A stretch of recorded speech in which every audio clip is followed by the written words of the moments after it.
Across the 7 books of the series, C.S. Lewis introduces us to various ways of entering Narnia. Each portal is more than just a physical gateway.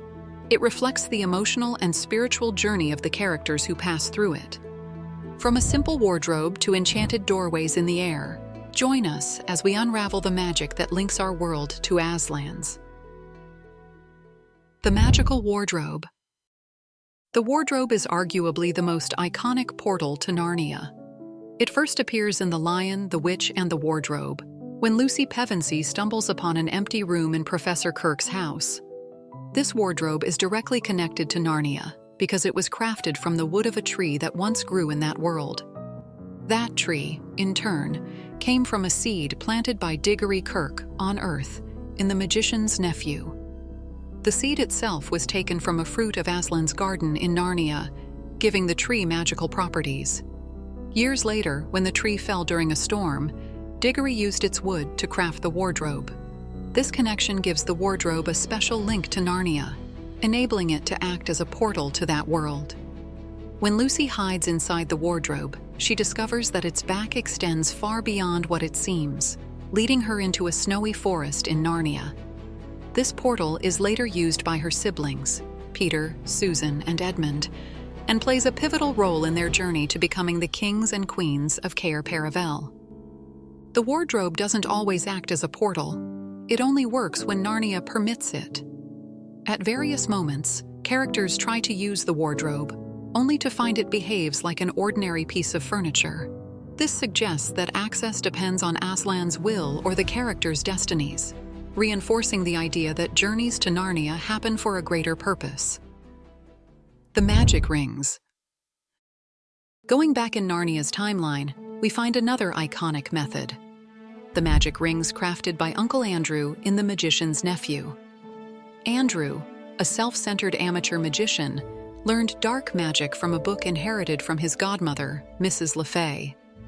The rings are imbued with magic that allows people to travel to the wood between the worlds, an interdimensional space connecting various universes, including Narnia. The wood between the worlds is filled with pools, each of which serves as a gateway to a different world. The rings work in pairs. One transports the wearer away from Earth, while the other lets them choose their destination. Diggory and Polly, the story's protagonists, discover that by jumping into a pool while wearing the green ring, they can enter a new world. This is how they reach the world of Charn, where they accidentally awaken the White Witch, Jadis, before traveling to Narnia at the moment of its creation. The painting of the ship. In The Voyage of the Dawn Treader, another portal appears, a magical painting. Edmund, Lucy, and their cousin Eustace are in a room of a countryside house when they notice a painting of a ship sailing on a stormy sea. As they watch, the painting springs to life, flooding the room and pulling them into the real ship, the Dawn Treader. Unlike other portals, such as the wardrobe or the magic rings, the painting is unique because it starts as an inanimate piece of art that gradually comes to life. This portal doesn't take them to Narnia's land, but directly into its ocean, throwing the characters into action from the very beginning. The painting's origin as a portal isn't explicitly explained in the books, but it's believed that Aslan may have influenced its creation or activation to summon the children at the right time. This aligns with other events in the series, where Aslan facilitates access to Narnia when necessary to fulfill a greater purpose. The painting of the ship isn't just visually striking, but also symbolizes the call to adventure. It's one of the most dramatic and exciting transitions into Narnia. Magical doors. While being chased by bullies at school, Eustace and Jill find an outdoor door that leads them to Aslan's country. Magical doors are portals that connect the real world to Narnia. These doors don't have a fixed form. They can appear as ordinary doors, distortions in the environment, or even floating gateways in the air. Their activation is often tied to Aslan's will or the necessity for characters to reach Narnia for a specific purpose. They never appear randomly.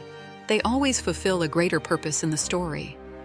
This type of portal is often an escape from difficult situations in the real world, or a call to return to a place where the characters are needed. Another instance of magical doors transporting characters to Narnia occurs in Prince Caspian, when the four Pevensey siblings are taken from a train station on Earth to Narnia. This portal activates spontaneously, with no visible physical structure, and is described as a sudden shift in the environment. The station transforms into the Narnian forest. Magical doors are one of the few portals in the Chronicles of Narnia that can manifest without relying on a physical object. This makes them unique compared to other methods, like the wardrobe or the magic rings. The door in the air. In the Voyage of the Dawn Treader, Aslan creates a magical door suspended in the air for the characters to return to their world. This portal is simple yet deeply symbolic, representing Aslan's divine guidance. The door in the air is a magical portal that floats, suspended as if in a void. This portal acts as a gateway between worlds, allowing characters to leave Narnia or transition to a new spiritual stage. The door in the air also appears at other moments in the series as a unique way to traverse worlds under Aslan's direction. Unlike the more practical portals, the door in the air embodies a more abstract and spiritual nature. It isn't tied to a specific object or place, but instead appears at pivotal moments as a bridge between the earthly and the transcendent. Accidents and supernatural events.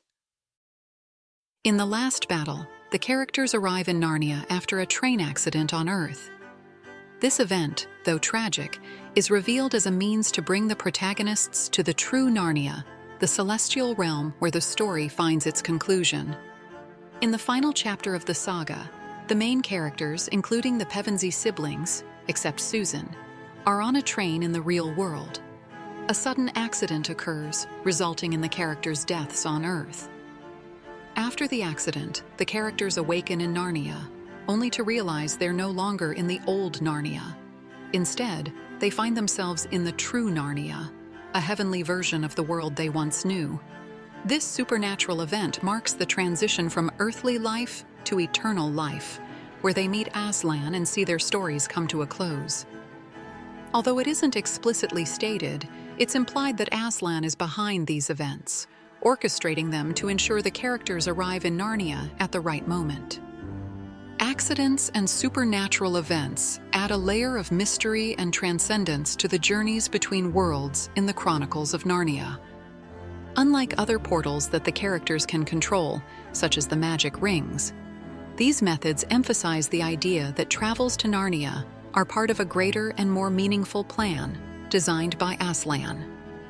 As we've seen, traveling to Narnia isn't just a matter of magic, it's also tied to a greater purpose. Each portal carries deep symbolism, reflecting the characters' inner journeys. The wardrobe represents curiosity and discovery, the rings symbolize choice and risk, and the magical doors signify divine intervention. So if you could choose a way to travel to Narnia, which one would you pick? Let me know in the comments. And remember, if you enjoy this type of video, the best way to support me is by leaving a like, subscribing, and turning on the notification bell. See you in the next video.